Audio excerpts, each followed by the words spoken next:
Everybody, welcome to Daf Yomi Week in Review. Happy Thursday. Let me bring everybody in at the Okay, door. wait, I'm having a problem. My screen just went blank. Okay, we can still see you. Okay, I cannot see my screen. Um, We can see your screen share now. you can. Okay, the issue is I'm not going to be able to scroll. Would you like Uh, to send me the thing and I will share it and scroll for you? I can't, my screen is totally blank. Okay, can you kick me out of the meeting? And I'm going to log Uh, back in. yes. Okay. Thank you. All right. Excuse us, folks. Sorry for the technical difficulties. Let me, all right. All right, let me banish our speaker and see if bringing her back will help. Wait, I don't usually kick people out of the meeting. All right, hang on. Okay, thank you. Oh, I there. didn't kick you out. I just made you no longer a co-host. Okay. All Let right, folks, me. feel free to introduce yourselves in the chat. Sorry, We'll one work second. out a little kink I want to here. make sure that we don't have. Okay. Can you share for me if you can just go on to from Sfaria Sanhedrin 90a? Just the top of 90A. 90a 15, the beginning of the parak, and I will tell you where to go to share for everybody. Okay. Okay, We'll do it that way. so Okay, great. Okay. Faria, Sanhedrin, 90a paragraph 15. 990A. Paragraph 15, and then I will properly, okay, is that the beginning of chapter 11? Yeah. Got it. Okay. Okay, So I've great. got it Okay. up on my screen now. All right. Let me Okay. just say hello to everybody. Sorry, folks, for the technical challenges. Welcome to Daf Yomi Week in Lightning Review. I'm Rachel Scheinerman. I edit My Jewish Learning, a daily dose of Talmud, and we are here to steer around the last 7 days of Daf Yomi with Dr. Yardena Osband. And so let me, and she's having some Okay, trouble great. sharing her screen. So let me see. So this week I we can started what's share classically mine. called parak HaChelek, which is the Can last folks see parak. that? Okay, good. I'm glad you can see it. My screen is blank again, but I'm just going to go with it and tell me if there's an issue that I'm Okay. not making sense here. Okay. The I don't issue want is to. I hope I'm still fully capable of admitting folks from the waiting room Okay. while I do this, but Um, I hope everything okay. works So right. we're going to start what's called parak HaChelek, which is the last parak of Sanhedrin, the 11th parak. There are some versions that actually this is the 10th parak, and the Mishnayos beforehand are divided differently. Probably the most famous commentary on parak HaChelek is the commentary of the Rambam, where he did say some things about resurrection of the dead, and some other theological issues that he comments that was a little bit controversial. We're not going to read the Rambam, but I just want to put into context sort of the significance of this particular last parak, because what this parak basically deals with is issues of like the afterworld, of the world to come. And the question is, what do we mean by the world to come, right? We're going to see the first line of the Mishnah is, Kol Yisrael yesh lam chelek le'olam haba. And there's sort of like three major opinions of what olam haba could mean. Olam haba could mean it's some type of place like the Garden of Eden. Olam haba can mean that we're talking about the times of the Messiah. Or lastly, it could be talking about the resurrection of the dead. What's interesting about this is that these are not things that are really written about in Tanakh in a very sort of like apparent way. There are references to the Messiah. There are some references to some concept of the world to come or some concept of resurrection of the dead. But when you look at the Bible itself, it's not really what we would sort of call like a core tenet, right?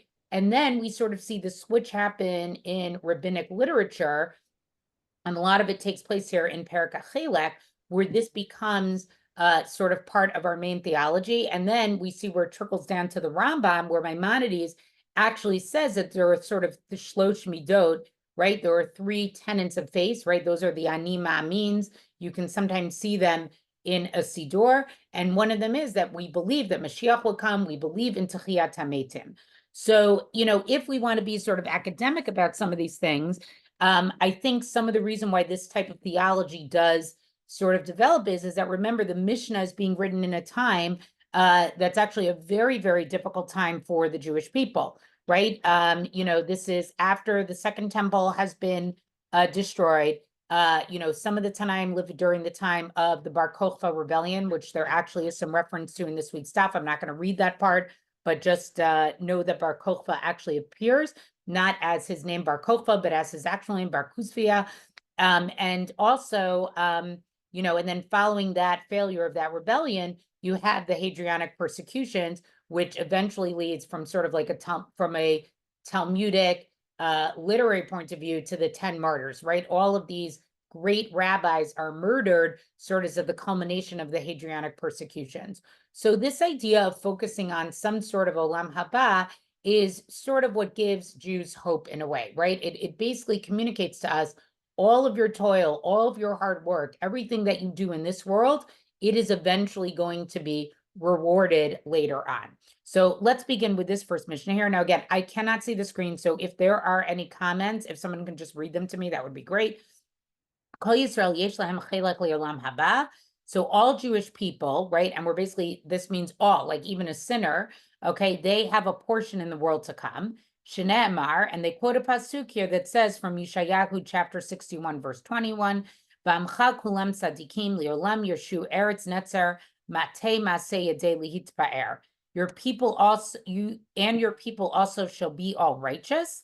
They shall inherit the land forever, the branch of my planting, the work of my hands for my names to be glorified, right? So the idea is that all the Jewish people are righteous and they shall inherit a land forever, right? So their Olam Haba is somehow tied to the world of the word of Eretz.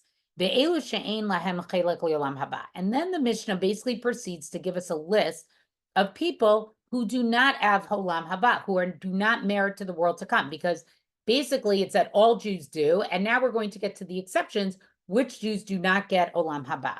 Ha'omer ein tchiyat hametim min haTorah, somebody who denies the resurrection of the dead, that it comes from the Torah itself. Ve'ein Torah min hashamayim ve'apikoros, right? Ve'apikoros. So somebody who denies that the Torah comes from heaven and an apikoros, right? Somebody who later on will the Gemara will discuss what this is, but it's basically somebody who treats Torah scholars and Torah, as if they're not real or not true. Rabbi Akiva Omer Afa Korah B'Sfarim Hachisonim. So this is something interesting. Rabbi Akiva says it's somebody who reads like outside literature. V'halochesh al hamakah, and somebody who whispers some type of invocation over a wound. V'omer kol machala asher samti b'Mitzrayim lo asim alacha ki ani Hashem rofecha. Every illness that I place upon Egypt, I will not place upon you, for I am the Lord your healer. This is Shemot, verse 15, chapter 15, verse 26. The concept being here that God is the ultimate healer. So to not believe that, to like sort of say some type of other prayer and believe that you're going to be healed, would be, according to Rabbi Akiva, would be a reason that you would not actually get your chelek and olam haba. And again, that's an interesting point, because there are some sources that sort of have a little bit of a mixed feeling towards medicine in general, right? In other words, do we go, now we're not like some other religions, like let's say as extreme as a Christian Scientist, but sort of creating this balance between like, we believe in medicine, but yet at the same time, we believe that God ultimately decides who is going to be healed. Abishal mil afa hoget shem be'otiotav. Abishal says is also one of the exceptions is somebody who pronounces the name of God as it is written. And then from here, the Mishnah is going to give 3 kings who have no share in the world to come, which is going to be Achav and Yehoram and Menashe. And they will discuss that more. And then there's going to be 4 what they call commoners, 4 non-kings, which will be Balaam, Doeg, Achitophel, and Gehazi. Okay, I just want to skip that part there. And then we'll move on to the first part here of the Gemara that says, V'kol kach lama, right? And why is somebody punished for this? Like, in other words, why is somebody punished if they deny Tchiyat HaMetim being from the Torah? Tana, so the sages taught us, Hu kfar b'tchiyat HaMetim, he denied the resurrection of the dead. Lefichach lo yeh lo chelek b'tchiyat HaMetim. Therefore, he will not have a share in the resurrection of the dead.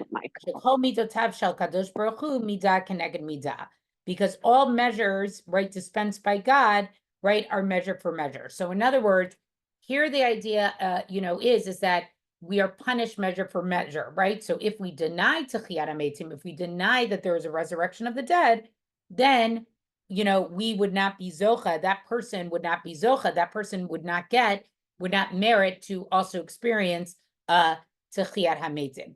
It's interesting that the Gemara here starts off right away with the discussion of Techiyat HaMetim and does not start off with a discussion explaining what the concept of Olam Haba is. So I just really want to point that out. And essentially what begins is a many dapim long discussion about what is the source for Techiyat HaMetim and where does it come from. So we're going to skip down now, if you can keep scrolling, to 90b, paragraph 2 on Safaria. And this gives us the first discussion of where the source is for it. Amar Rabbi Yochanan. Rabbi Yochanan says, so remember, Rabbi Yochanan is not a Tana. Rabbi Yochanan is an Amora, first generation Amora, who's living in Eretz Yisrael. Minayin l'tchiyat hametim min haTorah. How do we know that the concept of tchiyat hametim comes from a pasuk that is in the Torah? And so he will quote now a pasuk from Bamidbar, chapter 18, verse 28, that says, Shenemar, unetatem mimenu et trumat Hashem li Aaron HaKohen, and you shall give the truma of the Lord to Aaron the priest. V'chi Aaron li'olam kayam. Now, how could it tell us to give truma always to Aaron? Because we know Aaron, right, doesn't live forever. We know that Aaron dies. He dies at the end of the Torah. V'lo linach le'eretz Yisrael shenotim lom truma. And not only that, he doesn't even get to go into Eretz Yisrael where the laws of truma actually apply. So why is it instructing us when it tells us about the laws of truma to give the truma to Aaron HaKohen? Ela milamed she'atid lichyot. So it teaches us that in the future, Aaron will live, the Yisrael notnin lo truma, and the Jews will actually be able to give him truma. Mikan l'tchiyat hametim min haTorah. And from here we learn that tchiyat hametim is actually from the Torah itself. So this is the first source that we're given in the Torah that actually, in the Gemara, that actually tells us that it is from the Torah itself. Now, the Gemara from here is going to actually give a different interpretation of this pasuk and say there are other people who say that this pasuk is not referring to Techiyat HaMetim at all, and it's referring to something else. But I wanted to share at least the interpretation of where it says that it is Techiyat HaMetim. And notice again, it's not an explicit pasuk that's saying you have to believe in Techiyat HaMetim. It's a hint to a pasuk. It's a very careful read of a pasuk, right? I think it's a clever read of the pasuk. But again, the Gemara is also willing to give us that not everybody's going to agree with that. Now let's skip down to paragraph 7, right? Tanya, we learned in a brisa, Rabbi Simai says, Minayin l'tchiyat hametim min haTorah. So now Rabbi Simai comes and he says, where do we know that tchiyat hametim is from the Torah? Shene'amar, v'gam hakimoti et briti itam latet lahem et Eretz Yisrael.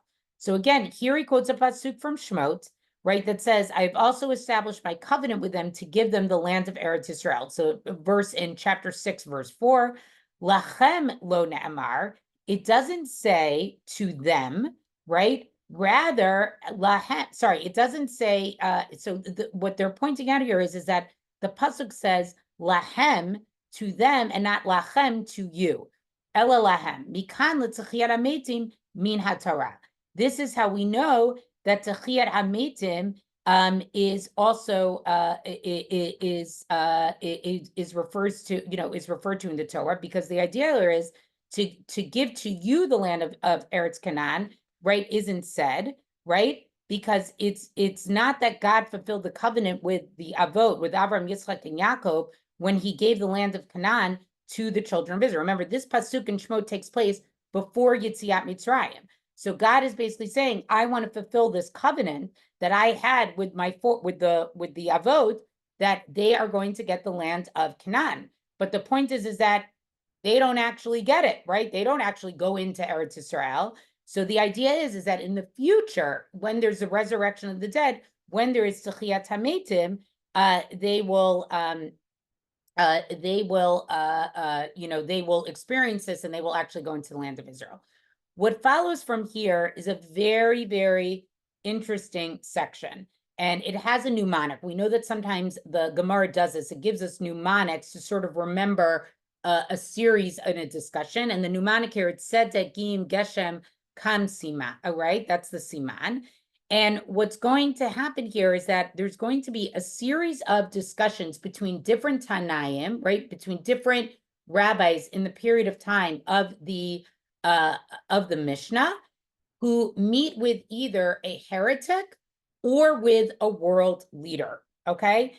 And so the question always becomes, when we have these types of stories, are they real stories? Like, in other words, do we say that they actually met with these people, especially the world leaders, or do we say that this is a literary device that the Gemara uses? So I want to read 4 of these stories all together. The first one is more of a continuation of our discussion of where Techiyat HaMeitim comes, and that's why it starts with that.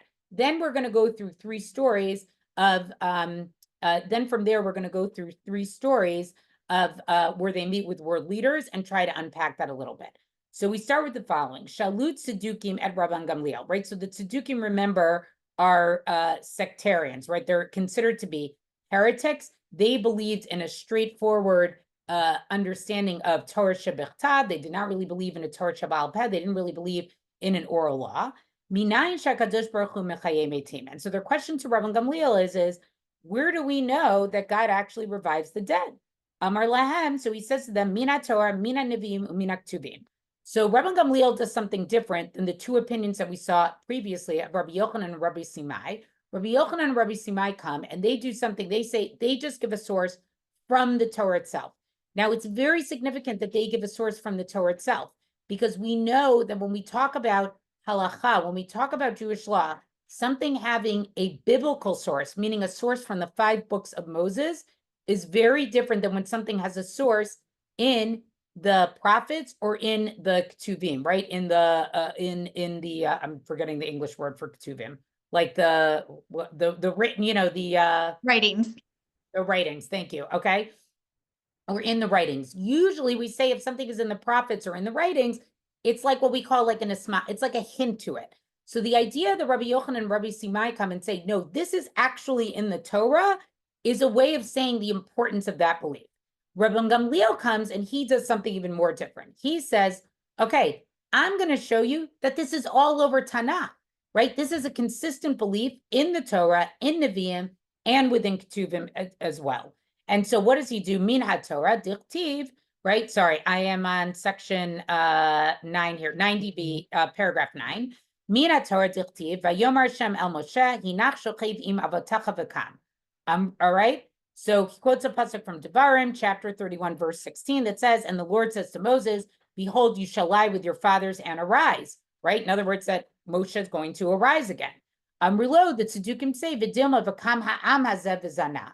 But perhaps maybe this pasuk should be understood differently, and you should read it as, behold, you'll lie with your fathers, and this people will arise and stray after foreign gods, okay? So in other words, they give a different read, to say maybe it doesn't refer to Techiyat HaMeitim. Mina Nevi'im. So then Rabban Gamliel comes and says, okay, now I'm going to give you a proof from Nevi'im. Dichtiv, yichyu metecha b'nivleta, yikumen heksio v'rananu shochnei afar, hi talarot talacha ve'eretz refaim tapil. So this is a pasuk from Yeshayahu, chapter 26, verse 19, that says, your dead shall live, my corpse shall arise. Awake and sing, you that dwell in the dust, for your dew is at the dew of vegetation, and the land shall cast out the dead, right? That looks like it talks about dead bodies arising again. Vidilma metim shehechaya Yechezkel. So the Tzedukim say, no, maybe this was the prophecy that was talking about, the bones that Yechezkel, right? That's the very famous, we read that Haftorah. I'm forgetting what chapter it is in Yechezkel, but that's actually, it's the Haftorah that we read on Pesach, right? But we know that, Yechezkel has this vision of the bones coming back. And so they basically say, okay, maybe that's what it's referring to. It's just Yeshayahu talking about another prophecy. All right. Then Rabban Gamliel comes and says, Minak Tuvim, in the writings. And so here he quotes a pasuk from Shir Hashirim, Song of Songs, chapter 7, verse 10, that says, V'chikech yain atov holech l'dodi l'mesharim dovev sfatay yeshenim. Right? And your palate is like the best wine that glides down smoothly for my beloved, moving gently the lips of those that sleep, right? So the idea is that those who are dead are those who sleep, and ultimately their lips are going to move again. Bidilma rachushe mecharshan spateve be'alma. So maybe, right, he's merely moving their lips, okay? And they give an opinion like this, that it's like the opinion of Rabbi Yochanan, okay? I'm gonna skip this part and go down to, right? So, but basically they're gonna basically prove that maybe it's not somebody who's actually dead and becomes alive, but there could be a different way to interpret this pasuk. So in paragraph 12, it starts again, and it says, Ad Shamar Lahem Mikrazeh. Finally, Rabbi Gamliel brings this pasuk again. Notice it's from the Torah, from Devarim, chapter 11, verse 21. Asher nishba Hashem la'avotechem latet lahem. Right, that the Lord took an oath to your forefathers to give to them. Lachem lo ne'amar ela lahem. So remember, this is the pasuk that basically, right, this is the same idea Rabbi Simai talked about before, right? That it says it doesn't say to you, but it says to them, talking about the avot, talking about the patriarchs. Mikan l'tchiyat hametim min Torah. And from here we know that there is tchiyat hametim. The next section actually gives a different pasuk. They give a different answer for what Rabbi Yochanan said. Here they quote a pasuk from Devarim, chapter 4, verse 4. But again, the idea here is, I'm not going to read this part, is that, they want to give a biblical, they want to give a biblical source, okay, for the giving of the Torah. And that ultimately it's a biblical source. It's a source from the Torah itself, from the 5 books, that proves to the Tzedukim that there is Tachiyat HaMetim, okay? So the first thing I want to focus on in these first 20 minutes we did is the core tenet belief of the resurrection of the dead, and that the rabbis have to spend a lot of time basically trying to prove, where did this come from? Because again, this is not an explicit pasuk in the Torah, okay? It's not a pasuk that comes and says, there is Tachiyat HaMetim. It's something that has to be sort of like read deeply into the psukim, but because it's a core tenet belief, it's part of our theology, the rabbis have to figure out, where do we actually get it from? Okay, the last thing I want to focus on for our last couple of minutes together is these stories that we have, and there's 3 here, where we see a Tana, where we see a rabbi meet with a world leader. And again, the question always is, are these actually real stories? So if you scroll down to paragraph 20 on this daf, and we have Cleopatra. I don't know if any of you have actually done the daf yet, but this was a wonderful little thing. The problem is that Cleopatra meets with Rabbi Meir. Rabbi Meir is a 4th generation Tana. Cleopatra probably lived 100 years before Rabbi Meir, okay? So there's a lot of discussion, which I don't have time to do right now, but there are many wonderful articles about this. This is worth something when you're up in the middle of the night and you need something to, instead of doom scrolling, like I think many of us are doing now. I was woken up by the Houthis in the middle of the night. Read about this instead, okay? Instead of reading the news, read about this whole episode of Cleopatra and Rabbi Meir. Whenever we see these stories of somebody in the Gemara meeting with a world leader, the question that we have to ask ourselves is this actual history? Is the Gemara really telling us Rabbi Meir met with Cleopatra? And again, I just told you the punchline, which is it's probably not historically possible, but it's more, I think we have to think of it as, this is a literary device that the Gemara often uses. And what is the purpose of this literary device? And often what I would argue is that generally the world leader that they're meeting with represents something, right? Represents a specific type of culture, a specific type of theology. Remember, Cleopatra is Egyptian, okay? Egypt is supposed to be, it's where we came out from. Jews are actually never allowed to live in Egypt again. That's one of the things that we're told after Yetziat Mitzrayim. Although, interestingly, what has been the longest standing diaspora community in Egypt, okay? That was not something that actually Jews listened to, but you actually were not supposed to go back. And in that, thank you, Rob Plass. That is an excellent pun that you did there, okay? And so whenever you see these stories, that's what you really have to think about. You have to think about and spend a little time thinking about what does this world leader represent? Who is the Tana? Why should they be in conversation together? Okay. So Sheila Cleopatra Makalta et Rabbi Meir. So Queen Cleopatra asked Rabbi Meir a question. Amra, she says, Yadana dechai shachve, right? So she says, I know that the dead will live. Now, remember, there was a whole culture in Egypt, right? Think about, has anybody been to the pyramids before? Okay. So I've been to the pyramids. Unfortunately, I was very pregnant. They actually would not let me go inside of the pyramids. But the pyramids, remember, are a whole culture around death, right? The whole idea is that you're basically creating these tombs for pharaohs, for kings, and they're stocked with their servants, with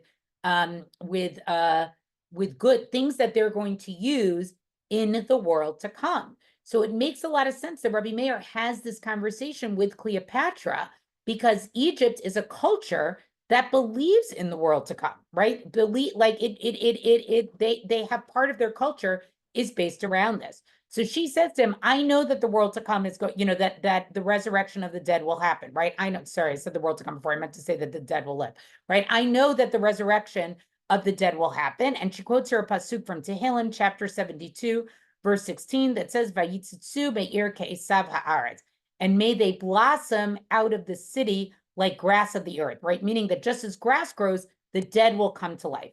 Ella kishehem omdim amorim, o kilivushim omdim. And then she asks a fascinating question. Now, again, remember, the Egyptians would leave in their tombs, again, if any of you have been there, would leave in their tombs food, clothing, all of these things that supposedly they could use in the world to come. So her question is, when you're resurrected from the dead, will you be naked or will you be clothed? Okay, I think it's a great question. Amar lo, he says to her, kal v'chomer michita. So he says it's derived from a kal v'chomer, right? In other words, if this is true, then something else has to be true, right? By logic. And we learn it from chita. Umachita, right, from wheat. Umachita shenigbara amura. Just as chita, right, wheat is buried naked. Yotza bekama levushim, but it comes out, right, meaning the kernel is planted, but it comes out with a garment. It comes out with the chaff. Sadikim shenigbarim belivushehem. So too the righteous who are buried with their garments, right? Remember, you're wearing tachshitin, you're buried in something. We don't bury a body with nothing in it, which again is different than how people were mummified, okay? So the idea is that the clothing, the takshitin, the things that were the livushin that we're buried with, okay, you will actually arise with that in Tchiyat HaMetim. Fascinating conversation. And again, I think it's interesting. It's not confrontational. It's not like the Tzedukim, right? This is Cleopatra comes and she says, we totally believe in the world to come, but I have a technical question that I want to understand. Okay, just two more that I want to go through very quickly in the very short time that we have here. If you go to 91a, paragraph 10, okay, we see Alexander the Great. Okay, he appears in this section. He appears in this section here. Shuv pam achad ba'u b'nei Mitzrayim ladunim Yisrael lifnei Alexandrus mukdon, right? So the people of Egypt came to judgment with the Jewish people before Alexander the Great, right? Amru lo, they said to Alexander, Harehu omer v'Hashem natan etzchena am be'nei Mitzrayim v'yishulum, right? This is a pasuk in Shemot chapter 12, verse 36. And the Lord gave the people favor in the eyes of Egypt and lent them. And they basically said, right, Tenu lanu kesav v'zahav shenitlam mimenu. Give us the silver and the gold that you took from us. The Egyptians come back and say, all of the stuff that you took when you left Mitzrayim, you should actually give back to us. And then there's a whole discussion of Giveha ben Psisa, who basically tells the rabbis, I'm going to go to Alexander and I'm going to duke this out with him, because if he doesn't listen to me, it's like he just didn't listen to me, but it's not going to bring embarrassment to the rabbis, okay? So again, very interesting. Now, again, I think some of what's going on here is we know Alexander the Great basically conquered all of these lands, right? And so the idea is here, like the Jews and the Egyptians are kind of like on a level playing field. They're ruled by the same person. So could they possibly sort of have this conversation, right? They're all part of the same empire at this point. And then finally, I want to go to the story of Rabbi Yehuda Hanassi, okay? This is 91b, paragraph 6 and 7. It starts a little bit earlier than that. And we have a series of stories of Rabbi Yehuda Hanassi with Antoninus, okay? So Antoninus, right, we're not sure exactly who this is. It's some Roman emperor. Often people say it's Marcus Aurelius, but it's probably, again, also not necessarily true. But the stories of Rabbi Yehuda Hanassi and Antoninus are very interesting. They're not confrontational, right? There are always stories where we see that Rabbi Meir is actually, they're having like theological conversations as good friends, okay? And even more so, the last two parts. So there's a series of discussions here. This appears in multiple places of the Gemara that they have discussions together. But these last two here in paragraph 6 and 7, and I'll wrap up here. Not only does Rabbi Yehuda Nasi speak with Antoninus, he says he learned something from him. Va'amar lo Antoninus leRebbe. Antoninus says to Rebbe, Neshama me'ematai nitna ba'adam. Right? At what point is the soul placed in the person? Mishat pikida, from the moment that we know that this person is going to come to be. Think about Hashem pakad et Sarah, right? O mishat yitzira, from the time of actual formation, the time that they actually are formed into an embryo. So that would be like 40 days after conception. Amar lo mishat yitzira. So Rabbi Yehuda Nasi says, no, it's from the time of formation. Amar lo, and Tinunu says to him, Efshar chatichat shabasar omedet shlosha yamim below melech ve'inam matzcheret. So is it possible that you could have a piece of meat that could hang around for 3 days without it being salted, meaning without it being preserved and would not rot? The idea being, is it possible that you could have an embryo to exist for 40 days without a soul? So therefore, he says, Elamishat Pikida. It has to be from the time of Pikida. Amar Rebbe says, Davar zel lamdeni antinunus, right? So he says, so I actually learned this from here. Umikrab misiyoshin amar, and then he quotes a pasuk to actually prove it, right? And it's a pasuk here that he quotes from Iyov, okay? And then in the second one, and again, I'll just say this one out loud, right here it has what time does the Yetzer Hara enter a person? What time does the evil inclination start to take hold of a person? Is it from the formation of the embryo, or is it from when you emerge from the womb? Rabbi Yehuda HaNasi says it's from moment of Yetzirah, from the formation, later on. But Antoninus says, no, it has to be from when you emerge from the womb. And he agrees with him and says it. So I think these are fascinating conversations because they're not antagonistic necessarily, right? The one with Cleopatra is not antagonistic. Even the one with Alexander, it's more he's like the judge. It's not antagonistic. And not only is this one with Rabbi Yehuda Nasi not antagonistic, he actually is willing to say that he learned something from that from the non-Jewish leader.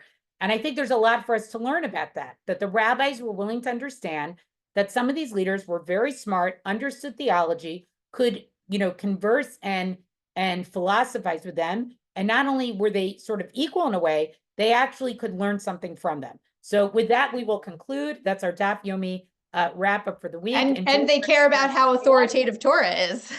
Okay. Yes, I think it's great. It's a great chapter.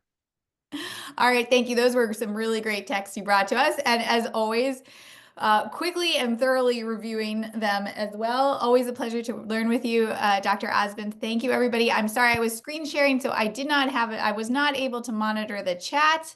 But I hope you guys had a good conversation there, and we will wrap up here. We will see you in your inbox tomorrow morning and at this class in exactly 1 week's time. Shabbat shalom. Thank you, Dr. Osmond. Thank you to all of you. Thank you. Thanks,